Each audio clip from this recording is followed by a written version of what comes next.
Hello students, welcome to Sealed IAS UPSC Prelims question discussion. As you know, Prelims is on 5th June 2022, so it is right time to approach previous year question as well as practice MCQ as much as possible. This is the second part of the geography section. In first part, we have already discussed 5 questions from geography section. We'll try to complete the remaining question in this video. So the first question says that how permaculture farming different from conventional chemical farming, कि जो permaculture farming है कैसे different है conventional chemical farming से। अब assume कर लेते कि आपको पर्माकल्चर फार्मिंग के बारे में नहीं पता या फिर कन्वेंशनल केमिकल फार्मिंग के बारे में नहीं पता, बट जनरली हम करंट अफेयर वगैरह में पढ़ते हैं कि जो कन्वेंशनल केमिकल फार्मिंग है वो अच्छी टेक्निक नहीं होता है, क्योंकि यहाँ पर वाटर का ज़्यादा यूज होता है एंड केमिकल फर्टिलाइज़र का भी ज़्यादा यूज किया जाता है। सो इट इज़ मोस्ट, आप कह सकते हो जो नॉर्थ वेस्ट पार्ट है उस रीजन में प्रैक्टिस की जाती है। सो स्टेटमेंट क्या कहता है कि permaculture farming discourage monocultural practice but in conventional chemical farming monoculture practice are predominant. दो स्टेटमेंट कह रहा है यहाँ पर कि सेकंड स्टेटमेंट जो है वो सही कह रहा है कि कन्वेंशनल केमिकल फार्मिंग जो होता है ये प्रीडोमिनेंट है मोनोकल्चर। मींस यहाँ पर अगर राइस का खेती होता है तो राइस प्रोड्यूस किया जाता है, अगर वीट की बात करें या फिर शुगरकेन की बात करें तो इस टाइप का जो मोनोकल्चर प्रैक्टिस को क्या कहते हैं, कन्वेंशनल केमिकल फार्मिंग। तो ये मोनोकल्चर प्रैक्टिस है और ये प्रीडोमिनेंट है, तो सेकंड स्टेटमेंट सही कह रहा है। लेकिन फर्स्ट स्टेटमेंट का कोई कंफर्म नहीं है कि ये सही है गलत है। सेकंड स्टेटमेंट क्या कह रहा है कि conventional chemical farming can cause increase in soil salinity but occurrence of such phenomenon is not observed in permaculture farming, कि कन्वेंशनल केमिकल फार्मिंग में सॉइल की जो सैलिनिटी है वो इंक्रीज हो जाता है। ये सही बात है कि जैसे कि कन्वेंशनल केमिकल फार्मिंग में वाटर का यूज ज़्यादा होता है और केमिकल फर्टिलाइज़र का ज़्यादा यूज होता है, तो इसकी वजह से जो सॉइल की सैलिनिटी है वो क्या हो जाता है, इंक्रीज हो जाता है। सो सेकंड स्टेटमेंट का फर्स्ट पार्ट तो सही कह रहा है बट सेकंड पार्ट का कोई कंफर्म नहीं है। तो हमने क्या देखा, फर्स्ट स्टेटमेंट में सेकंड पार्ट सही है और सेकंड स्टेटमेंट में पहला पार्ट सही है। थर्ड स्टेटमेंट क्या कह रहा है कि conventional chemical farming is easily possible in semi arid region but permaculture farming is not so easily possible in such region, कि जो कन्वेंशनल केमिकल फार्मिंग है ये इजीली पॉसिबल है सेमी एरिड रीजन में। सेमी एरिड रीजन मीन्स जहाँ पर rainfall कम होता है। अब सेमी एरिड रीजन है, रेनफॉल भी कम है, तो यहाँ पर इजीली पॉसिबल कैसे हो सकता है, क्योंकि यहाँ पर वाटर, हमने क्या देखा कि कन्वेंशनल केमिकल फार्मिंग में वाटर का यूज ज़्यादा होता है और केमिकल फर्टिलाइज़र का यूज भी ज़्यादा होता है। तो थर्ड स्टेटमेंट जो है वो इनकरेक्ट हो जाएगा। थर्ड को इनकरेक्ट मान लेते हैं तो ए कट जाएगा, डी कट जाएगा, बी और सी बचा। इसका मतलब यहाँ पर 4 ऑप्शन जो है वो दोनों में कॉमन है, तो 4 ऑप्शन सही है। प्रैक्टिस मल्चिंग, मल्चिंग मीन्स क्या है कि सॉइल की जो मॉइस्चर है, मॉइस्चर ऑफ सॉइल को क्या करना, कंजर्व करना। अगर सॉइल के मॉइस्चर को कंजर्व करते हैं तो यहाँ पर वाटर की रिक्वायरमेंट कम होगी as compare to semi arid region. So practice mulching is very important in permaculture farming but not necessary so in conventional chemical farming. ये स्टेटमेंट सही कह रहा है। सो 4 ऑप्शन यहाँ पर सही है, लेकिन 4 ऑप्शन जो है बी में भी है और सी में भी है। बट सेकंड स्टेटमेंट में क्या देखा कि यहाँ पर क्या देखा कि प्रैक्टिस ऑफ मल्चिंग जो है वेरी इंपॉर्टेंट है, very important for permaculture farming.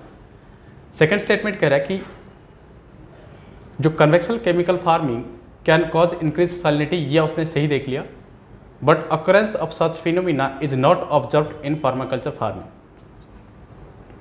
ये भी सही कह रहा है स्टेटमेंट कि जैसे कि यहाँ पर वाटर का रिक्वायरमेंट ज़्यादा होता है तो इसकी वजह से सॉइल की इंक्रीज जो है, सॉइल सैलिनिटी है वो इंक्रीज नहीं होता ज़्यादा। तो ये स्टेटमेंट सही कह रहा है। तो यहाँ पर सेकेंड ऑप्शन सही है और फोर्थ ऑप्शन सही है। सो बी क्या हो जाएगा, करेक्ट आंसर हो जाएगा। सो इस तरीके से हमें नहीं आइडिया था कि कन्वेंशनल केमिकल फार्मिंग क्या होता है और पर्माकल्चर फार्मिंग क्या होता है, लेकिन करंट अफेयर में हम पढ़ते ही है कि कन्वेंशनल केमिकल फार्मिंग क्या होता है। सो इस टेक्निक से हम क्या किए, आंसर हमारा निकल गया। Next question, consider the following statement, the global ocean commission grants license for seabed exploration and mining international water। ये 11th क्लास NCERT में हम डिस्कस करते हैं, उसमें एक टॉपिक है जिसको कहते हैं वाटर डिस्ट्रीब्यूशन। इस वाटर डिस्ट्रीब्यूशन चैप्टर में एक इवेंट क्लॉज के बारे में लिखा होगा, United Nation Convention on sea law and seas. इसके अंदर एक बॉडी है जिसको कहते हैं International Sea Bed Authority, which was establish in 1994।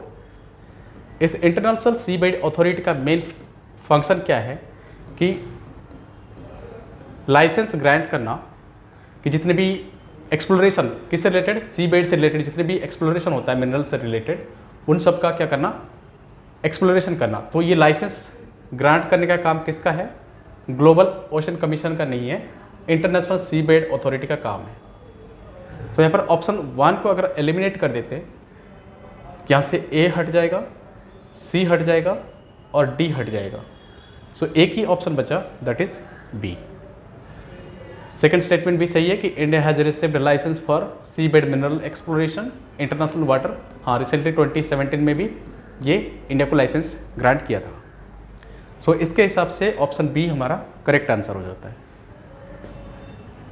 Next question, among the following which are the following least water efficient crops। least water efficient means क्या है कि वाटर का रिक्वायरमेंट ज़्यादा होना। 4 ऑप्शन है, A sugarcane, B sunflower, C pearl millet and D gram. कि जो pearl millet और रेड ग्राम है, ये दोनों क्या है, पल्सेस है। और ऐसा रिकमेंड किया जाता है कि पल्सेस को वहाँ प्रोड्यूस किया जाए जहाँ पर वाटर की अवेलेबिलिटी कम हो। मीन्स ये सेमी एरिड भी एंड एरिड रीजन में भी इसको प्रोड्यूस किया जा सकता है। सो यहाँ पर लीस्ट वाटर कह रहा है तो ये दोनों तो नहीं हो सकता, सी एंड डी नहीं हो सकता है। और सनफ्लावर है, सनफ्लावर भी वहाँ पर पाए जाते हैं जहाँ पर सेमी एरिड रीजन हो और जिसको 700 mm पर सीजन की जो रिक्वायरमेंट है वाटर की। इसके कंपैरिजन में अगर एनसीईआरटी में पढ़ोगे, शुगर कैन जो है इसको 1800 से लेकर 2200 mm पर सीजन वाटर की रिक्वायरमेंट होता है। सो इसके थ्रू हमारा आंसर क्या हो जाएगा, A that is sugarcane. Sunflower तो सेमी एरिड रीजन में भी प्रोड्यूस किया जाता है। सो इसके हिसाब से आंसर क्या हो जाएगा, ए। नेक्स्ट क्वेश्चन,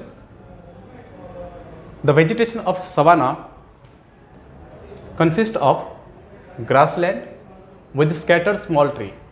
ये सवाना रीजन के बारे में क्वेश्चन है कि सवाना जो रीजन है यहाँ पर कुछ ग्रासलैंड भी पाए जाएंगे एंड ट्री भी पाए जाएंगे, स्कैटर्ड ट्री, मतलब कहीं कहीं ट्री भी पाए जाएंगे, कहीं कहीं नहीं भी पाए जाएंगे। But extensive areas have no trees, कि बहुत सारे एरिया ऐसे मिलेंगे जहाँ पर ट्री नहीं पाए जाएंगे। The forest development in such area is generally kept in check by one or more or a combination of some condition. कि यहाँ पर कहता है कि जो सवाना रीजन है, यहाँ पर जो फॉरेस्ट डेवलपमेंट होता है ना, वो किस रीजन के ऊपर डिपेंड करता है, कौन कौन से रीजन है इसका डेवलपमेंट जो है। कुछ रीजन के ऊपर एक रीजन हो सकता है या फिर एक से ज़्यादा रीजन भी हो सकता है।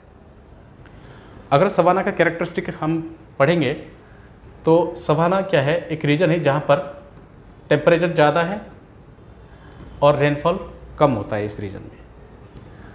और ये मोस्टली जो है सेमी एरिड रीजन में ही पाया जाता है।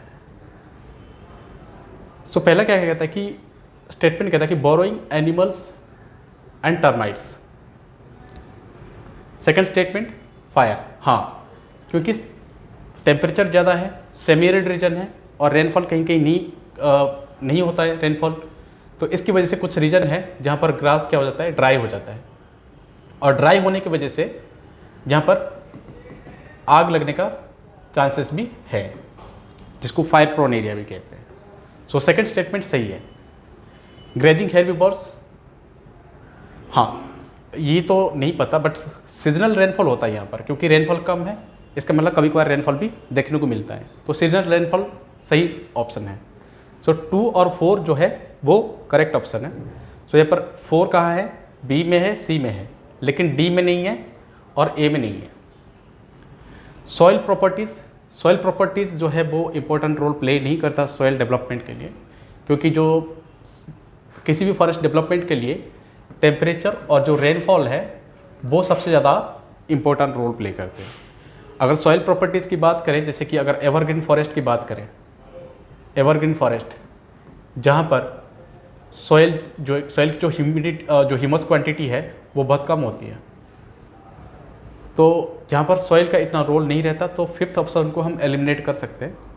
सो यहाँ पर फिफ्थ हट जाएगा तो हमारा बी भी हट जाता है और डी तो पहले हट गया, ए भी हट गया, 4 ऑप्शन सही है।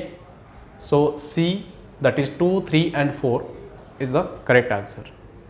सो इस तरह से हमने कुछ क्वेश्चन डिस्कस किया ज्योग्राफी का। नेक्स्ट वीडियो में कुछ और डिस्कशन करेंगे ज्योग्राफी का। Thank you.